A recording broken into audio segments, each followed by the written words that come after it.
नमस्कार। आज हम एक ऐसे विषय पर बात करने जा रहे हैं जो हम सभी से जुड़ा है, लेकिन जिससे हम अक्सर दूर भागते हैं, मृत्यु। हम सद्गुरु की किताब डेथ एन इनसाइड स्टोरी के कुछ बहुत ही दिलचस्प विचारों को समझने की कोशिश करेंगे। चलिए इसकी शुरुआत एक ऐसे सवाल से करते हैं जो शायद आपको थोड़ा सोचने पे मजबूर कर दे। क्या हो अगर हमारा जो सबसे बड़ा डर है यानी मौत का डर, वो असल में एक झूठ पर आधारित हो?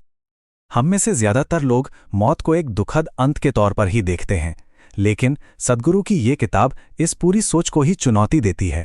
ये हमें एक बिल्कुल अलग नजरिया अपनाने को कहती है, मौत को एक अंत की तरह नहीं बल्कि आध्यात्मिक विकास के एक बहुत शक्तिशाली मौके के रूप में देखने के लिए। तो इस किताब का सबसे बड़ा और सबसे साहसिक दावा क्या है?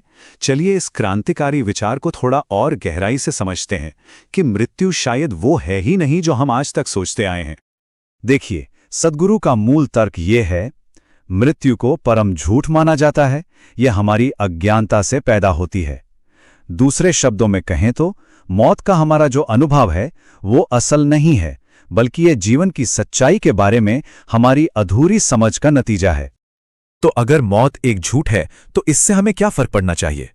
फर्क पड़ता है, क्योंकि सद्गुरु के अनुसार यही झूठ एक बहुत बड़ी समस्या की जड़ है। एक ऐसी जिंदगी जो लगातार मौत के डर के साए में जी जाती है। जरा सोचिए इस बारे में। किताब का तर्क है कि मौत का ये डर जो हमारे मन में कहीं गहरे बैठा है, हमारी जिंदगी के हर पहलू को कंट्रोल करता है। यही डर हमें ज्यादा पैसा और ऊंचे पद के पीछे भगाता है, ये सोचकर कि इन चीजों से हमें सुरक्षा मिलेगी।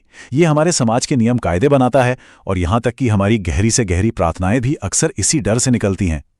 और नतीजा एक ऐसी जिंदगी जो पूरी तरह से असली नहीं है, क्योंकि वो डर से चल रही है, आजादी से नहीं।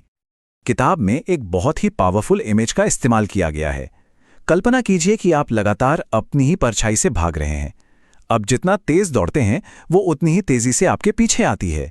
ये एक ऐसी दौड़ है जिसे आप कभी जीत ही नहीं सकते।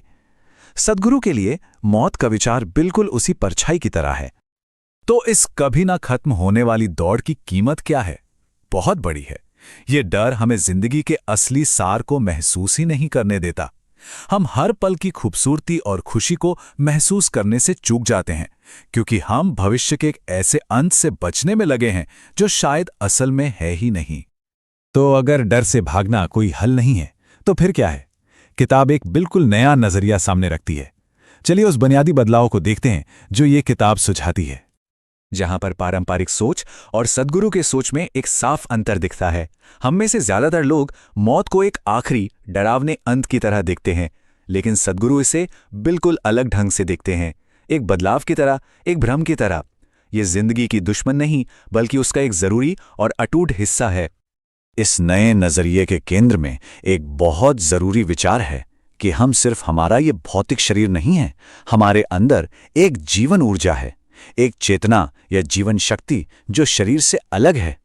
शरीर खत्म हो सकता है, लेकिन ये ऊर्जा, ये जीवन शक्ति बनी रहती है। ये एक बहुत गहरा विचार है जो सब कुछ बदल देता है। ये सब सुनने में तो बहुत अच्छा लगता है ना? लेकिन क्या हम सच में इसका अनुभव कर सकते हैं? किताब कहती है हाँ, और वो हमें इसका एक प्रैक्टिकल तरीका भी बताती है। यह ध्यान का मतलब सिर्फ आराम करना नहीं है।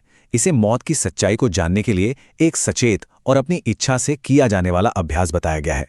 यह डर से भागने के बजाय जानबूझकर और एक सुरक्षित तरीके से उसका सामना करने का एक तरीका है। और ये प्रक्रिया बहुत ही आसान लगने वाले कदमों से शुरू होती है। सबसे पहले शरीर को ढीला छोड़ना, वो सारा तनाव निकाल देना जो हम दिन भर धोरे रखते हैं। फिर अपनी सांसों को शांत करना, जो सीधे हमारे मन की हालत से जुड़ी होती है। और आखिर में मन को स्थिर करना, विचारों के शोर को शांत करना, ताकि हम एक गहरी सच्चाई का अनुभव कर सके।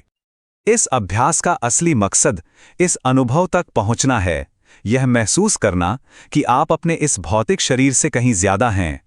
जब आप इस अलगाव को महसूस करते हैं, तो शरीर के खत्म होने का डर अपनी पकड़ खो देता है। आप एक ऐसी सच्चाई का अनुभव करते हैं जो शारीरिक अस्तित्व से परे है, और यह अनुभव आपको आजाद कर देता है। तो इस तरह के गहरे अनुभव का हमारी रोजमर्रा की जिंदगी पर क्या असर पड़ता है? ये सबसे जरूरी सवाल है। ये दार्शनिक बदलाव किसी के जीने के तरीके को आखिर कैसे बदलता है? यहां एक दिलचस्प बात है। मौत को स्वीकार करके आप असल में जीना शुरू करते हैं। जब आप अंत के डर से आज़ाद हो जाते हैं, तब आप एक कहीं ज्यादा भरा पूरा और सार्थक जीवन जी सकते हैं। ये जानना कि सब कुछ पल भर का है, हर पल को अनमोल बना देता है। हाँ, ये अकेला नजरिया नहीं है। एक संतुलित समझ के लिए एक और महत्वपूर्ण दृष्टिकोण को देखना भी जरूरी है। दार्शनिक मार्टिन हाइडेगर जैसे विचारकों का तर्क है कि मौत को स्वीकार करना जरूरी है, लेकिन एक अलग वजह से। उनके लिए मौत की सच्चाई, ये तथ्य कि हमारा समय सीमित है, ही जिंदगी को उसका अर्थ और अर्जेंसी देती है। इस नजरिए से मौत को एक भ्रम के रूप में देखने से जिंदगी के मूल्यों को कम करने का खतरा हो सकता है। तो आखिर में हम सब एक गहरे सवाल पर आकर रुक जाते हैं। पूरी तरह से जीने का राज क्या है? क्या ये मौत के डर पर काबू पाना है, जैसा कि सद्गुरु कहते हैं, ये महसूस करके कि ये एक भ्रम है? या फिर क्या ये मौत की अंतिम सच्चाई को गले लगाना है और उससे हमारे जीवन को अर्थ और मकसद देने की इजाज़त देना है? इसका कोई आसान जवाब नहीं है, लेकिन एक ऐसा सवाल है जो पूछने लायक ज़रूर है।